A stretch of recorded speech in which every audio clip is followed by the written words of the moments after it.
اگر وہ پروردگار یہ کہہ دیتا کہ تم کہو کہ اللہ ہے تو گنجائش تھی کہ کسی غیر کو بھی اللہ بنایا جا سکے، اس لیے اس نے انکار پہلے کروایا اور بعد میں اقرار کروایا۔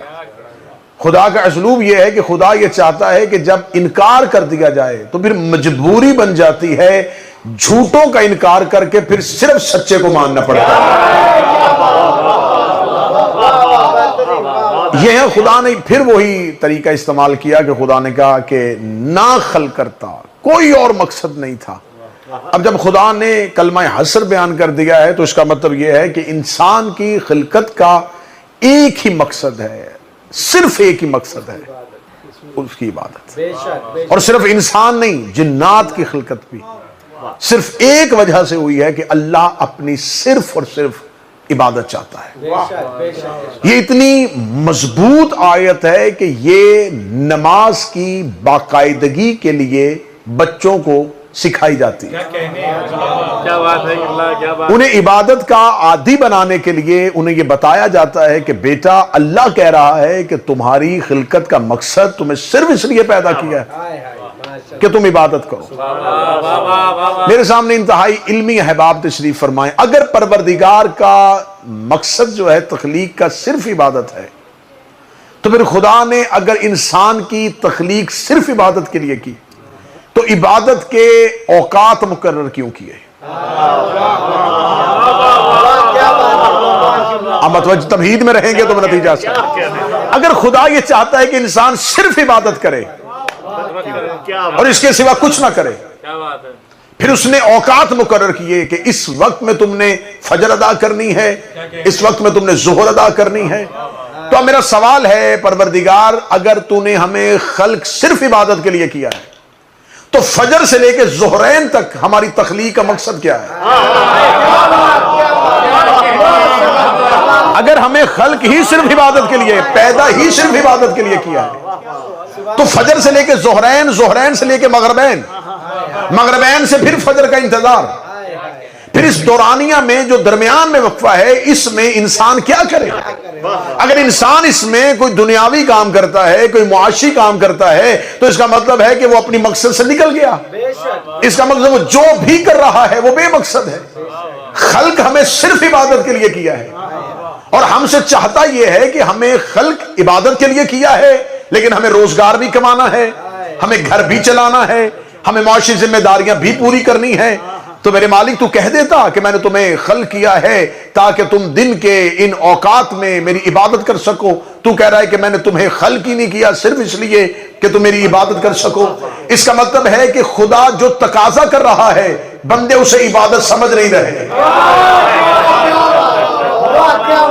تقاضائے پروردگار اور ہے، تقاضائے پروردگار اور ہے۔ کتنا فرق آ گیا ہے خالق کی طلب میں اور مخلوق کی رصد میں۔ خدا چاہتا کچھ ہے اور مخلوق بھیج کچھ اور رہی ہے۔ اگر بات سمجھ میں آئے تو پھر آپ نے زحمت فرمانی ہے۔ خدا یہ چاہتا ہے کہ انسان صرف عبادت کرے، اور اگر ہمیں صرف عبادت کرنی ہے تو اس کا مطلب ہے کہ پھر معنی عبادت ہم تک نہیں پہنچا۔ پھر لفظ عبادت سے تو ہم واقف ہیں لیکن معنی عبادت سے واقف نہیں ہیں۔ اس کا مطلب خدا جو ہر لمحہ چاہ رہا ہے وہ عبادت کوئی اور ہے، خدا جسے ہر لمحہ چاہ رہا ہے وہ عبادت کوئی اور ہے۔ میں یہ نہیں کہہ رہا کہ یہ پنجگانہ نماز عبادت نہیں ہے، یہ بھی عبادت ہے لیکن تقاضائے پروردگار کچھ اور ہے۔ خدا جو چاہ رہا ہے وہ کچھ اور ہے۔ وہ کون سی عبادت ہے جو ہر لمحہ کی جا سکتی ہے؟ وہ کون سی عبادت ہے جو ہر لمحے ہو سکتی ہے؟ کیونکہ نماز کے اوقات مقرر ہیں۔ رمضان 30 دنوں کے لیے آتا ہے، حج 1 دن کے لیے کیا جاتا ہے، زکوٰۃ سال میں 1 دفعہ دی جاتی ہے۔ مجھے علماء کرام وہ عبادت لا کے بتائیں کہ ایسی ایک عبادت ہے جو انسان اٹھتے بھی کر سکتا ہے، بیٹھتے بھی کر سکتا ہے، سوتے بھی کر سکتا ہے، جاگتے بھی کر سکتا ہے۔ اس کا مطلب ہے جو عبادت ہر لمحہ ہو سکتی ہے وہی مقصد تخلیق ہے، اسی کے لیے انسان کو خلق کیا ہے۔ لوگوں کی آنکھیں کھلی رہ جاتی اگر وہ عبادت کے مقصد کو پہنچ سکتے، اس لیے رسول نے کہا تھا حب علی علیہ۔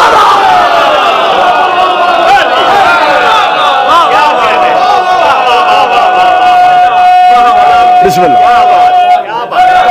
کیا بات ہے، بسم اللہ ہے میرے پاس.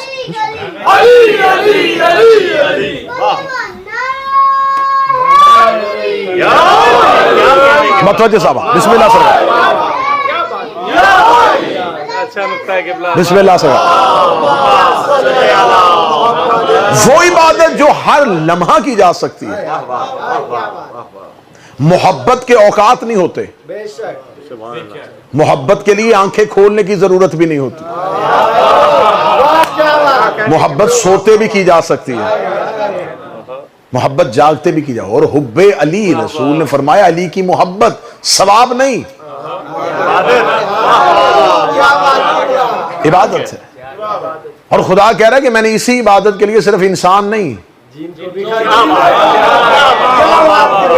جنات کو بھی خلق کیا.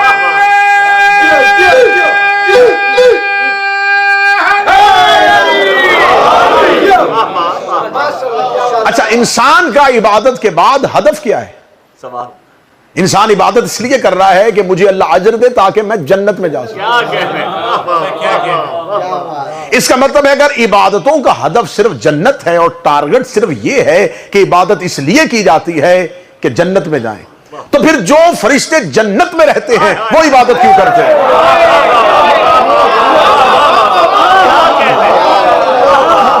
جو ملائکہ رہتے ہی جنت میں ہیں، ان کی عبادت کا ہدف کیا ہے؟ وہ عبادت کس لیے کر رہے ہیں؟ وہ تو رہتے ہی جنت میں ہیں. اس کا مطلب ہے کہ ابھی تک عبادت کے قبلہ کا تعین نہیں ہوا. فرشتے اللہ کی جو عبادت کر رہے ہیں ان کا ہدف جنت نہیں، وہ رہتے ہی جنت میں ہے. خدا نے ہم سے تقاضا کیا ہے کہ میں نے تمہیں خلق کیا ہے عبادت کے لیے، اور ہماری عبادتوں سے وہ راضی بھی نہیں ہو رہا. یا یہ کہہ دیا جائے کہ کوئی عبادت گزار کہے کہ میری عبادت اس معیار پہ ہے کہ اللہ اس پہ راضی ہو. ہم ہر عبادت کے بعد اس سے کہتے ہیں قبول کر لینا. ہماری عبادتیں ہم یہ سمجھتے ہیں اس قابل نہیں ہیں کہ وہ اسے قبول کر سکے، اور وہ عبادت کا محتاج نہیں ہے. وہ محتاج عبادت نہیں ہے، اور ہماری عبادتیں اس لائق نہیں ہیں. درمیان میں نقطہ تو پھر آ گیا. میرے مالک اگر تم محتاج عبادت نہیں ہے تو ہم سے تقاضا کیوں کر رہا ہے؟ موضوع پسند ہے یا تبدیل کیا جائے؟ جب تم محتاج عبادت ہی نہیں ہے، تجھے عبادت کا کوئی احتیاج ہی نہیں ہے، کوئی احتیاج نہیں ہے تجھے عبادت کی، اور تو پھر بھی ہم سے کہہ رہا ہے کہ عبادت کرو.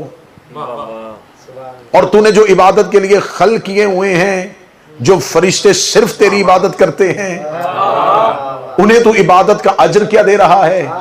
تو جب معصوم سے پوچھا گیا مولا فرشتوں کی عبادت کیا ہے، کیونکہ فرشتے جو قیام میں ہے وہ قیام میں، جو رکوع میں ہے جو رکوع میں، جو سجدے میں جو سجدے میں.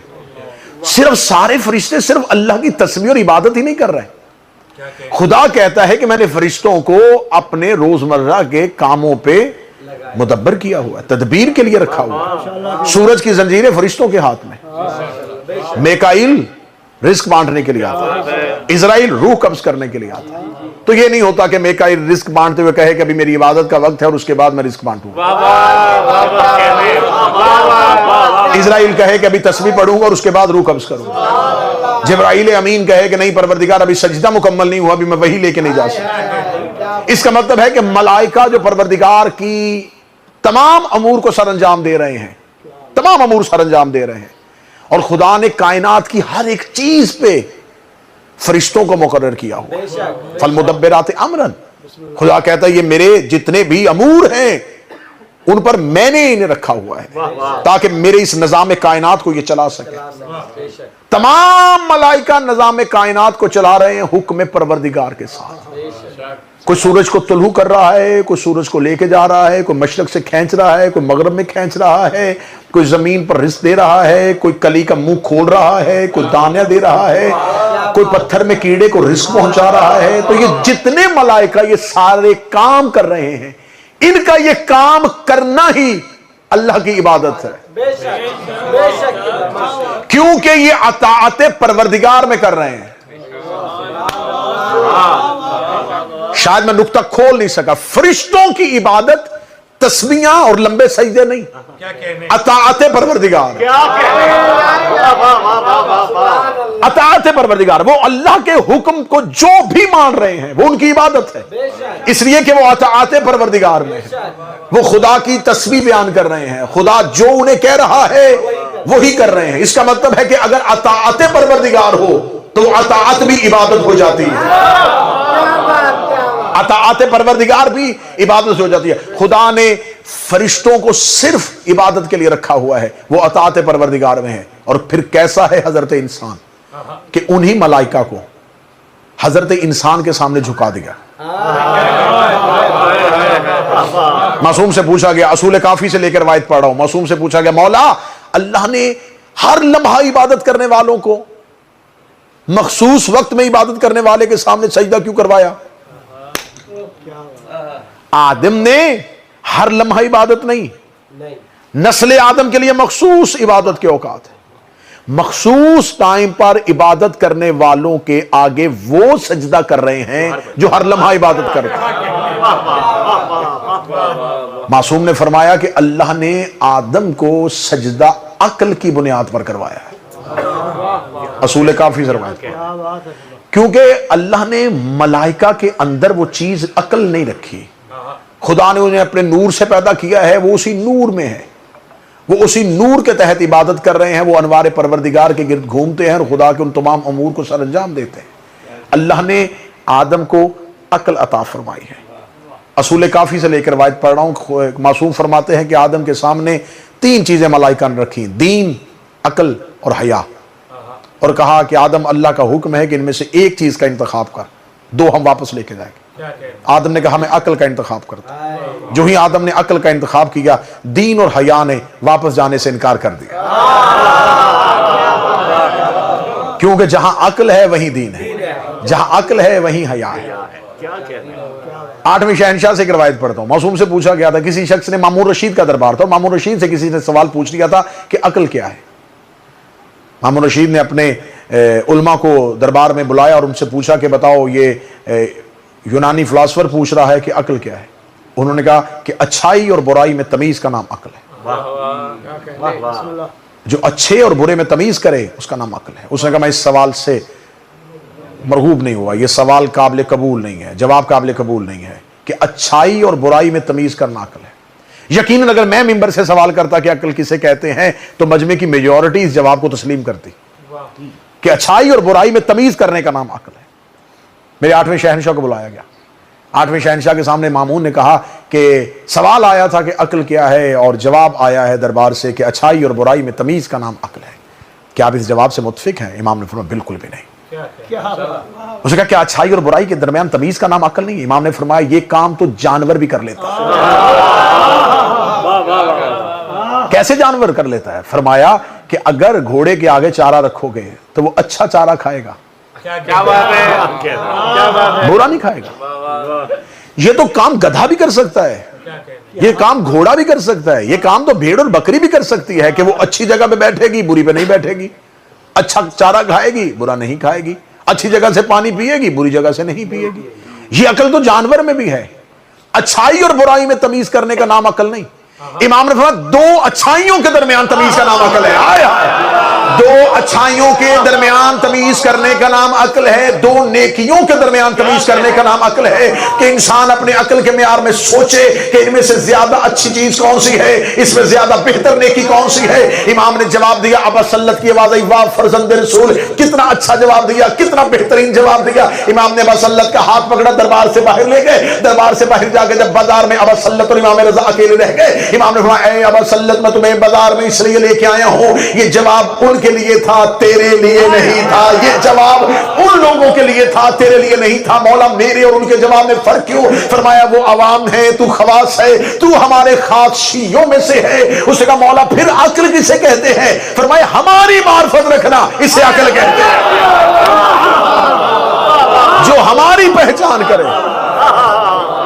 اس کا نام عقل مند وہ ہے جو علی کو پہچانے.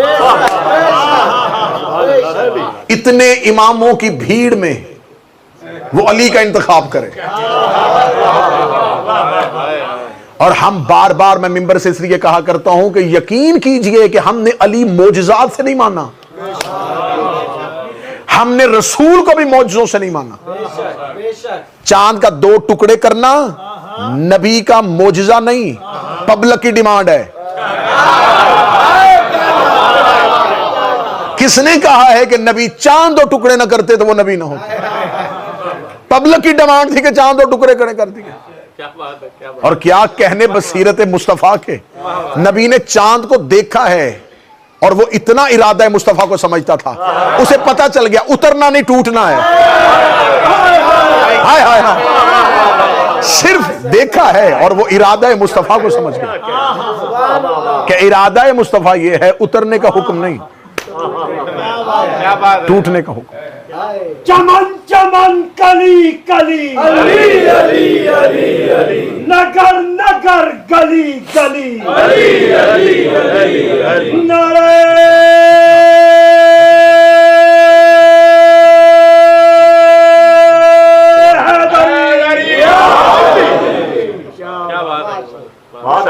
مجھے کسی کتاب سے نہیں ملا کہ رسالت مآب نے ناصبی سنگریزوں کو ہاتھ میں رکھ کے انہیں کلمہ پڑھنے کا حکم دیا ہو. ہاتھ میں رکھا ہے تو انہوں نے کلمہ پڑھنا شروع کر دیا. چاند کو دیکھا ہے وہ 2 ٹکڑے ہو گئے.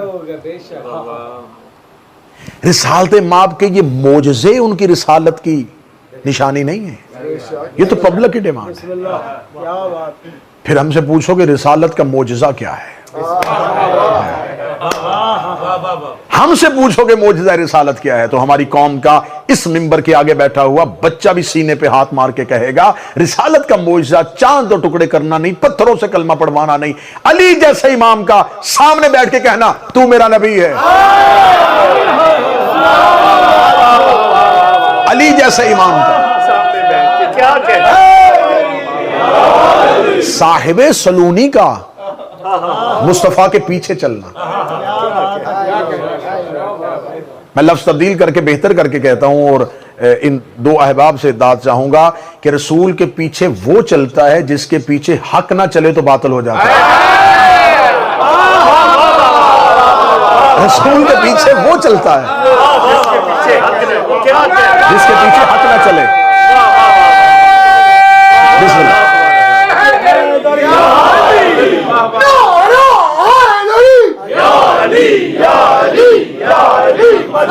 بسم اللہ. اعلان کیتا کربلائی نے اور کرنا پیا وسیع مصطفیٰ فخر کبریاء دل برے انبیاء راہ برے اوصیاء نصیریوں کا خدا مددگار خلق خدا مولا علی مشکل کشا شیر خدا. ایسی آواز مکہ معظمہ تو مدینہ منورہ تو کربلا مولا تو سجی نجف اشرف تک جانی چاہیے. پنجری تے سپر پاور نعرہ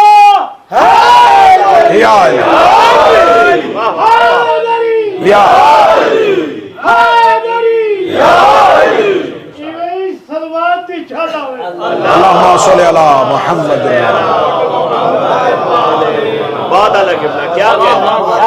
معجزہ رسالت مآب یہ نہیں ہے پتھروں سے کلمہ پڑھوانا. ہم علی کو امام اس لیے نہیں مانتے کہ وہ فاتح خیبر ہے, وہ خیبر فتح نہ بھی کرتے وہ تب بھی علی ہے. وہ دعوت ذوالعشیرہ میں نہ بھی کھڑے ہوتے وہ تب بھی علی ہے. میں امامیہ مشن کے ممبر سے معیار دے رہا ہوں اپنی قوم کا. ہم نے ان 12 کو امام اس لیے مانا ہے, دنیا چاہتی ہے ان کے مقابلے پہ لے کے آنا, نہ سلیبس کی کتابیں بدلو, نہ نصاب تبدیل کرو, نہ جھوٹے واقعات اس میں ایڈ کرو, نہ غلط راویوں کو لے کے آؤ، نہ تمہیں روایتوں کا سہارا لینا پڑے۔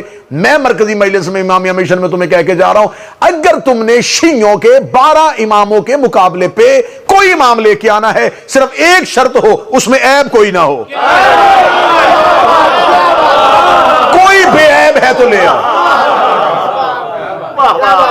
جس میں کوئی عیب نہ ہو۔ کیا بات ہے، علی کا کمال یہ ہے کہ دشمن بھی علی میں عیب نہ ڈھونڈ سکے، دشمن بھی یہ سمجھ گیا کہ علی میں عیب نہیں ہے۔ امام نے فرمایا اچھائی اور برائی کی تمیز کا نام عقل نہیں ہے، دو اچھائیوں کے درمیان فیصلے کرنا۔ اگر یہ عوامی جواب بھی ہے تو کیا کھلا ہوا جواب ہے۔ خواص کے لیے امام نے فرمایا ہماری پہچان کا نام عقل ہے۔ خدا کہتا معصوم فرماتے جس نے ہمیں پہچانا وہ عقل مند ہے۔ یہ 8ویں امام سے لے کے پڑھو، 8ویں شہنشاہ فرماتے ہیں کہ عقل مند وہ ہے جو ہماری معرفت رکھتا ہے۔ اب امام کا یہ جملہ پڑھنے کے بعد اگر میں قرآن کی اس آیت کو پڑھوں گا، خدا کہتا ہے کہ اس قرآن میں عقل والوں کے لیے بڑی نشانی ہے۔ یہ قرآن ہے ہی عقل والوں،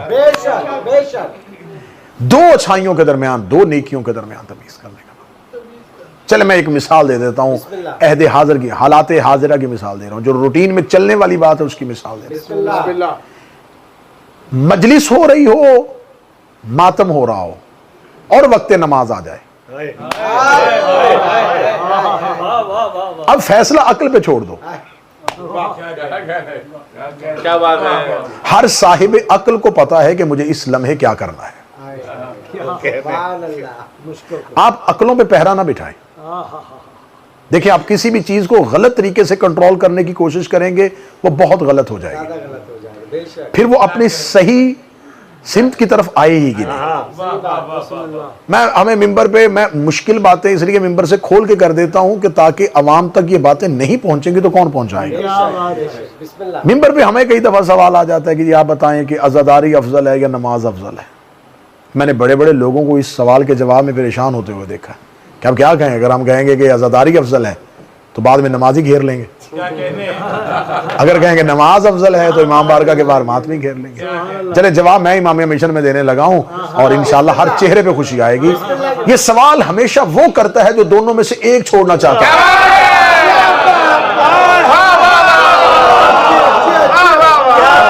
یہ تقابل ہمیشہ وہ کرتا ہے جو دونوں میں سے کسی ایک کا انتخاب کرنا چاہتا ہے، ورنہ عقل یہ فیصلہ کر سکتی ہے کہ جلوس کا ٹائم آدھے گھنٹے بعد بند ہونے والا ہے اور ہمارے ہاں نماز کے اوقات جو ہیں وہ تفصیلی ہیں۔ کیا بات ہے، اگر میں ابھی جلوس سے نکلوں گا تو 10 منٹ بعد جلوس تو ختم ہو جائے گا، اور مجھے نماز کے لیے ابھی اول وقت اگر چلا گیا ہے تو میرے پاس نماز کا وقت باقی ہے۔ اور اگر کسی ایسے لمحے میں ہے کہ وہ کہہ رہا ہے کہ اب نماز کا ٹائم جا رہا ہے لیکن عزاداری پوری رات چلنی ہے، تو اب وہ سارا جلوس بند نہیں کروائے گا، وہ اپنے عقل کے معیار میں سوچے گا، سجدے کا اٹھائے گا اور سائیڈ پہ کھڑا ہو کے اپنی نماز۔ معصوم فرماتے ہیں کہ عقل یہ ہے جو دو اچھائیوں میں تمیز کرے، دو نیکیوں میں تمیز کر سکے۔ خدا کہتا میں نے تمہیں خلق ہی صرف اس لیے کیا ہے تم عبادت کر سکو۔ آدم کو سجدہ ہوا ہے اس کی عقل کی بنیاد، اس میں عقل ہے۔ فرشتوں نے سجدہ کر دیا، اطاعت گزاروں نے سجدہ کر دیا ہے صاحب عقل کو۔ اور میں نے ابا سلت کو دیے ہوئے جواب سے امام کے نتیجہ اخذ کیا کہ امام فرماتے عقل ہے ہماری معرفت کا نام۔ اس کا مطلب ہے کہ آدم کو سجدہ اس کی عبادت کی بنیاد پہ نہیں ہوا، اس کی معرفت کی بنیاد پہ ہوا۔ نہیں میں شاید بات سمجھا نہیں سکا، مجھے پھر پیچھے آنا پڑے گا۔ آدم کو سجدہ وہ سجدہ کر رہے ہیں جو ہر لمحہ سجدہ کرتے ہیں، عبادت گزاروں نے اسے سجدہ کیا ہے جس نے ابھی تک ایک بھی سجدہ نہیں کیا۔ ہر لمحہ سجدہ کرنے والوں نے حکم پروردگار سے اسے سجدہ کیا۔ تمام ملائکہ کیوں جھک گئے؟ اس لیے جھک گئے انہیں پتہ چل گیا ہے، انہیں خبر ہے کہ ہماری عبادت اطاعت پروردگار میں۔ خدا نے پورے کا پورا دین اپنی اور اپنے رسول کی اطاعت میں بند کیا ہے۔ رسول جو کہہ دے وہ مان جاؤ، اور ہوا بھی یہی۔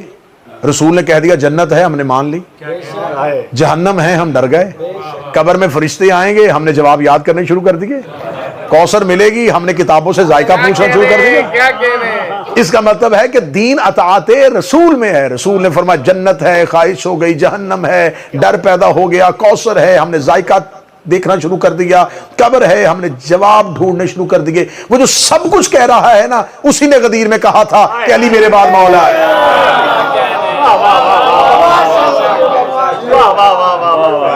لیکن حد ہو گئی ہے کہ مولوی نے اطاعت رسول میں تلاش حور تو شروع کر دی، لیکن تلاش مولا کو شروع نہیں کیا۔ متوجہ ہے بات کی جانب؟ بس میں نتیجے کے قریب آ گیا۔ سجدہ ہو گیا، اطاعت گزاروں نے سجدہ کر دیا اسے جس کے پاس معرفت تھی۔ آپ کہیں گے جی کیسے آپ نے کہہ دیا، آپ نے ایک حدیث سے کیسے نتیجہ نکال لیا؟ ہم قرآن ہی سے نتیجہ لے لیتے ہیں۔ خدا نے معرفت کا امتحان لیا تھا، خدا نے وہیں بیٹھے بیٹھے وہیں اسی محفل کو خدا نے ایگزامینیشن ہال بنا دیا تھا، کمرہ امتحان بن گیا تھا۔ خدا نے کہا اچھا اگر تمہیں سجدہ کرنے سے پہلے میں بتاؤں کہ تمہیں سجدہ کیوں کرنا ہے تو میں ابھی امتحان لے لیتا ہوں، بتاؤ یہ اسماء حسنہ کیا ہے؟ کیا کہنے؟ قالوا سبحانک، فرشتوں نے کہا پاک ہے تیری ذات، لا علم الا ما علمتنا انک انت العلیم الحکیم، پاک ہے تیری ذات، ہم تو اتنا ہی جانتے ہیں جتنا تو نے پڑھایا ہے۔ ہائے، نہ تو نے کبھی پڑھائے نہ ہم نے کبھی پڑھے، ہمیں کیا خبر یہ کون ہے؟ یا آدم انبئہم باسمائہم، آدم تو بتا سکتا ہے یہ نام کن کے ہیں؟ تیرے میرے باپ آدم نے، جد انسانیت آدم نے سر اٹھایا، سر اٹھا کر تو محمود ہے، یہ محمد ہے، تو اعلیٰ ہے، یہ علی ہے، تو محسن ہے، یہ حسن ہے، تو قدیم الاحسان ہے، یہ حسین ہے۔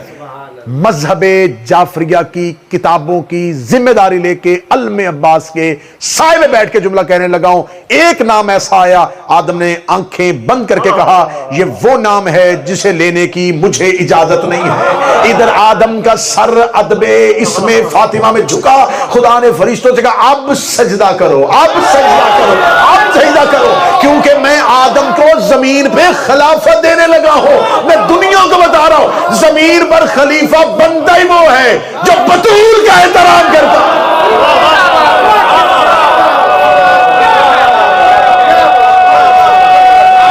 بسم اللہ، خلافت پروردگار کا احترام فاطمہ، یہ معیار اللہ نے قائم کر دیا ہے۔ اب زمین پر جو بھی خلیفہ بنے گا اسی معیار پہ بنے گا، اب زمین پر جو بھی اللہ کا خلیفہ ہوگا اسی معیار پہ ہوگا۔ بیٹی کا دروازہ سمجھ کے کھڑے نہیں ہوتے تھے رسول، معیار اللہ نے ایسا قائم کر دیا تھا، معیار پروردگار ہی وہ تھا جو احترام فاطمہ کرے گا۔ آپ کیا سمجھتے ہیں کہ بیٹی کا گھر سمجھ کے دروازے پہ کھڑے ہوتے تھے؟ نہیں، حکم پروردگار کی اطاعت۔ علی جیسا امام جس محدثہ سے خطبے املا کرتا ہو، وہ امیر المومنین۔ ہمارے گھروں میں آج نہج البلاغہ ہے، یہ نہج البلاغہ مولا امیر المومنین کے خطبات ہیں، تصنیف علی نہیں ہے، تالیف سید رضی ہے۔ یہ مولا علی کی تصنیف نہیں ہے، سید رضی کی تالیف ہے۔ سید رضی نے خطبے اکٹھے کیے اور خطبے اکٹھے کر کے کتاب بتا، بولتے علی تھے، جمع سید رضی نے کیے، اسے نہج البلاغہ کہتے ہیں۔ میں صدر کہوں گا، اللہ جانے کون ہی صدر کی قیمت ادا کرے گا۔ بولتے امیر المومنین تھے، جمع سید رضی نے کیے تو نہج البلاغہ بنی۔ بولتی فاطمہ تھی، جمع علی کرتے تھے، اسے مصحف فاطمہ کہتے ہیں۔ کیا کہنے؟ زمین پر خلافت پروردگار کا معیار ہے احترام فاطمہ۔ یہی وجہ ہے کہ میرے معصوم نے حدیث کہہ دی تھی کہ ہم مخلوقات پر حجت ہیں اور ہماری جدہ ہم پر حجت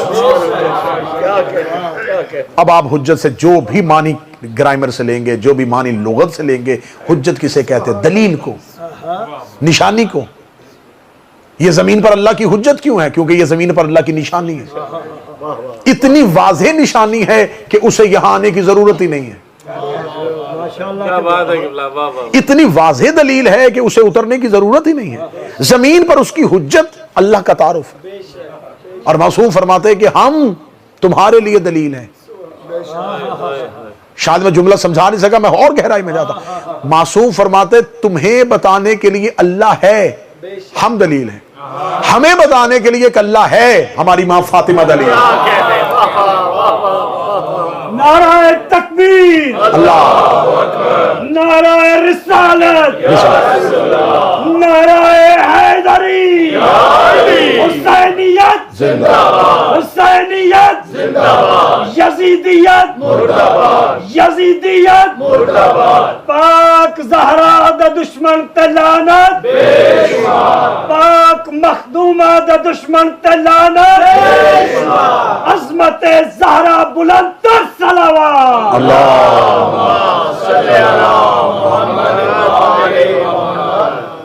جو آل محمد کو ستائے وہ صحابی، جو بال فدق لوٹ چکائے وہ صحابی، جو فاطمہ زہرا کو رلائے وہ صحابی، جو حاجہ عصمت کو دلائے وہ صحابی.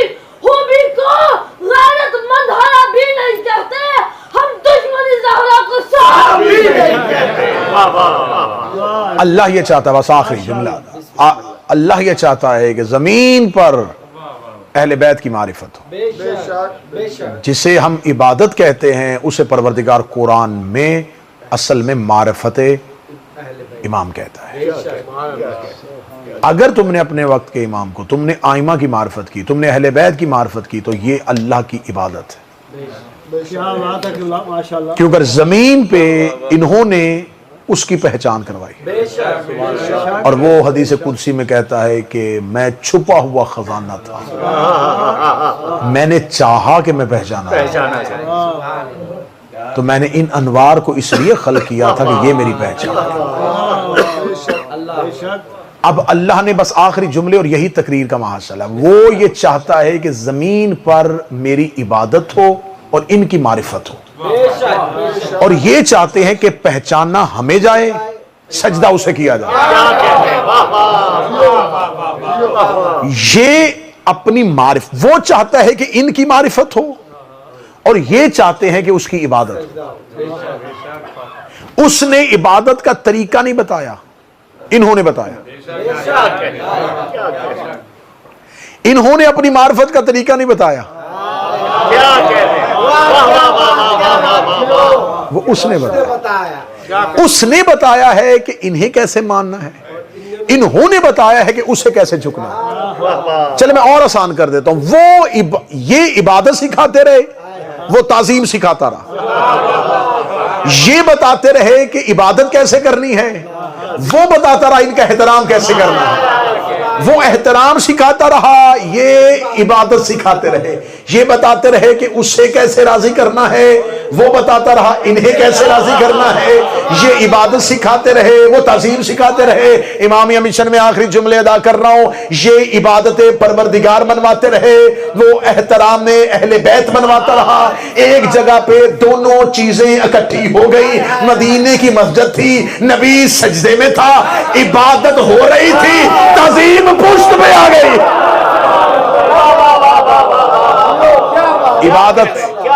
عبادت بھی مسلسل رہی، تعظیم بھی مسلسل رہی. کیا بات ہے، نہ سجدے سے سر اٹھا، نہ پشت سے حسین اٹھے. یہی ہے تقریر کا آخری نتیجہ. یہ ہے معرفت پروردگار، کہ عبادت بھی ہو اور معرفت بھی ہو. اگر ان کی معرفت نہیں ہے تو پھر اس کی عبادت ہی نہیں ہے. اور اگر ان کی معرفت ہے تو پھر یقیناً اس کی عبادت ہو. رسول سجدے میں ہیں اور حسین پشت میں. رسول تسبیحاں پڑھ رہے ہیں اور حسین پشت میں بیٹھے. یقیناً یہی آج کی تقریر کا آخری نتیجہ ہے. انہوں نے بتایا ہے کہ اسے جھکنا کیسے ہے. اس نے بتایا ہے کہ ان کے دروازے کا احترام کیا ہے۔ یقیناً جس جگہ پہ ہم بیٹھے ہیں یہ اہل بیت ہی کا گھر ہے، کیونکہ اسے ہم نام دے دیتے ہیں، فلاں ادارہ، فلاں ادارہ، فلاں ادارہ۔ یہ سارے کے سارے حسین ہی کے گھر ہیں، حسین ہی کے ادارے ہیں، اور پوری کائنات میں کسی بادشاہ کے اتنے گھر نہیں جتنے حسین کے گھر ہیں۔ تو اس امام بارگاہ کی تعمیر اور ترقی کے لیے آپ یقیناً اپنا اپنا کردار ادا کریں، جیسا کہ جناب عادل شاہ صاحب نے واضح طور پہ بیان کیا کہ اس کی تعمیر اور ترقی میں جو جو رکاوٹیں ہیں یہ ان کے کارکنان آپ کے درمیان آئیں گے۔ آپ صلوات اور درود پڑھتے ہوئے جتنا ہو سکے آپ ان کے ساتھ تعاون فرمائیے گا۔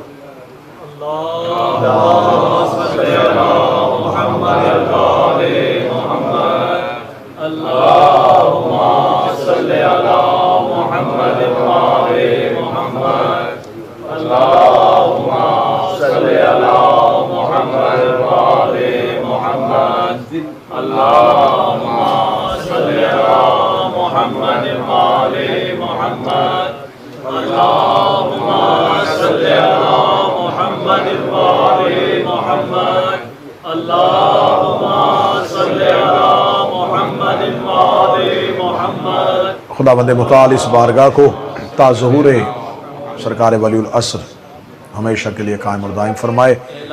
اسی طرح سے مودت کی اذان اس بارگاہ سے ہوتی رہے۔ رسول سجدے میں حسین پشت پہ، رسول تسبیح پڑھتے رہے اور حسین پشت پہ گنتے رہے۔ 70 تسبیح رسول کی مکمل ہوئی۔ رسول نے سر نہیں اٹھایا جب تک حسین نہ اٹھے، پشت رسول سے حسین اٹھے، آواز رسول آئی، حسین تیرے احترام میں مجھے تسبیح کو طول دینا پڑا، میں نے تعداد 70 تک پہنچائی۔ حسین نے نانا کی گود میں آ کے کہا، نانا آپ نے سجدے میں سر رکھا تھا حسین کی عزت دکھانے کے لیے، حسین اس عبادت کا معیار اتنا بڑھا دے گا۔ نانا آپ نے 70 تسبیح پڑھی، میں 72 نہ دوں مجھے حسین۔ نانا آپ کے سجدے میں اور حسین کے سجدے میں ایک فرق ضرور رہے گا، نانا آپ نے سر سجدے میں رکھا بھی خود تھا اور اٹھایا بھی خود۔ سجدے میں سر رکھوں گا میں اور اٹھائے گا میرا قاتل۔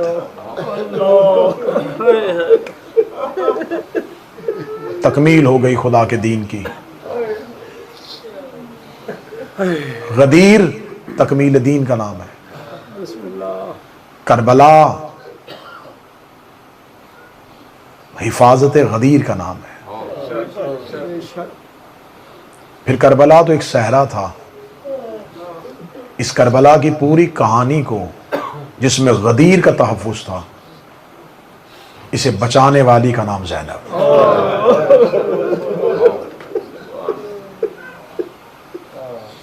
مدینہ سے چلی تو بطول تھی، مکہ میں آئی تو جانشین رسول بن گئی، کربلا میں 8 دن حسن بنی رہی، شام غریباں کی رات عباس بن گئی، 11 محرم کی صبح ہوئی تو علی بن گئی۔ یہ شہزادی کربلا سے چلی اور کوفہ آئی، کوفہ سے نکلی اور شام آ گئی، 72 بازار، 144 گلیاں، 288 موڑ، 9 بار یزید جیسے شرابی کے دربار میں ننگے سر پیش، 1 سال بغیر چھت والا زندان، شام سے رہا ہو کے پھر مدینہ، مدینہ سے قید ہو کے پھر شام، 6666 میل کا ننگے پاؤں سفر کر کے شام کی پہاڑی پہ جا کے کہتی حسین اب بہن تھک گئی ہے۔ آج یہ مجلسیں ہیں تو اسی بی بی کی وجہ سے، آج یہ عزاداری ہے تو اسی بی بی کی وجہ سے، آج یہ تذکرہ ہے تو اسی شہزادی کی وجہ سے۔ 12 محرم اہل بیت کا قافلہ کوفہ میں پہنچ گیا۔ سید الساجدین جب مدینہ واپس آئے تو منال کوفی نے پوچھا تھا، مولا سب سے زیادہ مصیبت کہاں پہ آئی؟ مولا سجاد نے رو کے کہا شام. اسے کہا مولا سب سے زیادہ روئی کہاں پہ؟ فرمایا شام میں. اسے کہا مولا سب سے زیادہ تکلیف کہاں ہوئی؟ فرمایا کوفہ میں. منہال ڈر گیا. اس نے کہا مولا مصیبت شام میں آئی، تکلیف کوفہ میں کیوں ہوئی؟ اگلا جملہ یقیناً تمہاری ہائے نکلے گی جب کہا نا کہ مصیبت شام میں آئی، تکلیف کوفہ میں کیوں آئی؟ مولا سجاد رو کہتے شام والیوں کو نہیں پتا تھا کہ زینب کون ہے. کوفہ کی انہوں عورتوں نے زینب کا ننگا سر دیکھا ہے جنہوں نے زینب سے قرآن پڑھا ہوا تھا. کوفہ کی عورتیں واقف تھی زینب سے، وہ جانتی تھی یہ زینب بنت علی ہے. شام والوں کو تو یہ بتایا گیا تھا کہ باغی مارا گیا ہے. کوفہ والوں نے بدلے لیے ہیں علی والے. کوفہ میں سادات کا یہ قافلہ پہنچا اور علی کی بیٹی کوفہ کے اندر داخل ہوئی. جب شہزادی کوفہ کے صدر دروازے پہ آئی ہے، باب کناسہ کے باہر آ کے یہ قافلہ رکا ہے. بی بی رو کہتی سجاد یہ کوفہ ہے؟ جی پھوپھی یہ کوفہ ہے. بی بی رو کے کہتی 15 سال پہلے یہاں بابا لینے کے لیے آیا تھا. جب میں 35 ہجری کو بابا کی خلافت کے دور میں آئی تھی تو اسی دروازے پہ میرے بابا علی نے میرا استقبال کیا تھا. سجاد یہ صدر دروازہ دیکھا، یہ باب کناسہ دیکھا، بیٹی کو باب یاد آ گیا. ابھی زینب یہ بات کر رہی تھی، یا کان میں آواز آئی السلام علیکہ یا بنت رسول اللہ، دے مصطفیٰ کی بیٹی میرا سلام ہو. بی بی دیکھ کے کہتی ہے سجاد یہ مجھے بازار کوفہ میں سلام کس نے کیا ہے؟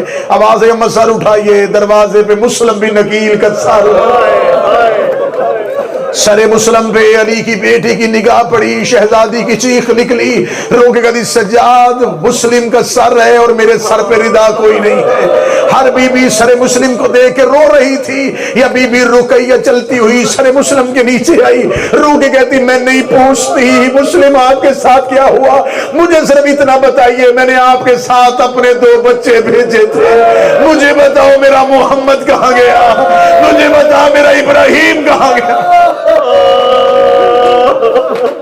اہل بیت کا یہ قافلہ کوفہ میں داخل ہوا. بازار کوفہ میں اہل بیت کے قافلے کا داخل ہونا تھا.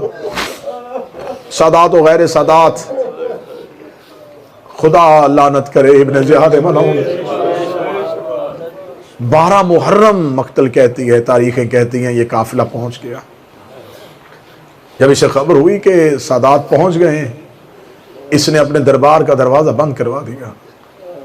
اس نے کہا آج رات قیدیوں کو کہو کہ انتظار کریں،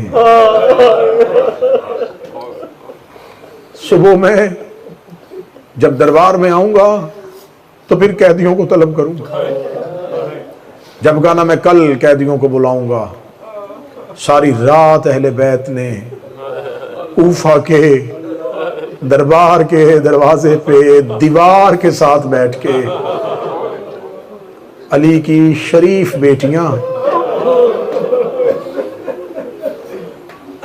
بڑا درد ہے اہل بیت کے مصائب میں. صبح دربار کا دروازہ کھلا، اہل بیت کی پہلی پیشی قرآن کی آیتیں بغیر غلاف کے قاریوں کے سامنے. یہ ملعون تخت پہ بیٹھا اور تخت پہ بیٹھ کے اس کے سامنے سر حسین تشت پہ رکھ کے لایا گیا. جب سر حسین تشت پہ رکھ کے لایا گیا، سر حسین کے اوپر ایک رومال تھا. اس ملعون نے اپنے ناپاک ہاتھوں سے رومال ہٹایا. میں ڈر ڈر کے پڑھ رہا ہوں کہ سید بیٹھا ہوں مجھے معاف کر دینا. عصر عشور کے بعد علی کی بیٹیوں نے بھائی کا سامنے سر دیکھا. اس ملعون نے اپنے ناپاک ہاتھوں سے رومال ہٹایا. علم عباس کو گواہ بنا کے روایت پڑھنے لگا ہوں. اس ملعون کے ہاتھ میں خیزران کی چھڑی تھی. اس نے حسین کے ہونٹوں پہ چھڑی مارنی شروع کی. دیکھا تھا یہ وہی ہونٹ ہیں جسے نبی بوسے لیا کرتے تھے. اتنا کہنا تھا یہ دربار میں رسیوں میں علی کی بیٹی تڑپ گئی, رو کے کہتی کوئی ہے جو اس ملعون کو روکے, میرے حسین کے نازک چہرے پہ یہ زخم دے رہا ہے. یہ زخم حسین کی ہونٹوں پہ نہیں, بہن کے جگر پہ لگ رہا تھا. علی کی بیٹی کی چیخ نکلی. یا پیچھے سے ایک اندھا شخص جس کا نام کتابوں نے عبداللہ ابن عفیف لکھا ہے, اس کی ایک آنکھ صفین میں زخمی ہوئی تھی, ایک آنکھ جمل میں زخمی ہوئی تھی. جب بی بی زینب اونچی آواز میں بولی ہے, یہ دیکھ کے کہنے لگا قیامت تو نہیں آ گئی. کسی نے کہا کیوں, کیا ہوا؟ کہنے لگا کیا علی دوبارہ زندہ ہو گیا ہے؟ مجھے کوفہ میں دربار میں علی کی آواز سننے کو ملی ہے. ایک شخص نے کاندھا ہلا کے کہا علی نہیں ہے, دربار میں علی کی بیٹی زینب ہو رہی ہے. زینب کا نام آنا تھا. یہ تڑپ کے کہنے لگا علی کی بیٹی اور ابن زیاد کے دربار میں کس حال میں آئی ہے, کیوں آئی ہے بی بی؟ اس نے آواز دے کے کہا اکیلی نہیں آئی, بہنیں ساتھ لے کے آئی ہے, بی بی کے سر پہ ردا نہیں ہے. اتنا کہنے تھا, کہنے لگا کوئی مرد ہے. آواز آئی حسین کا بیٹا علی کھڑا ہے. عبداللہ ابن عفیف چلتا چلتا وہاں آیا جہاں مولا سید الساجدین کھڑے تھے. روکنے لگا حکم امام کے بغیر تلوار نکالنا حرام ہو جاتی ہے. مولا مجھے حکم کرے, مولا میں دشمنوں سے جہاد کرنا چاہتا ہوں. عبداللہ نے اپنی تلوار کو نیام سے نکالا. جس نے ابن زیاد کے دربار میں پہلا حملہ کیا, یہ بھی حملہ کر رہا تھا. لوگ اس کو قیدی کرنا چاہ رہے تھے.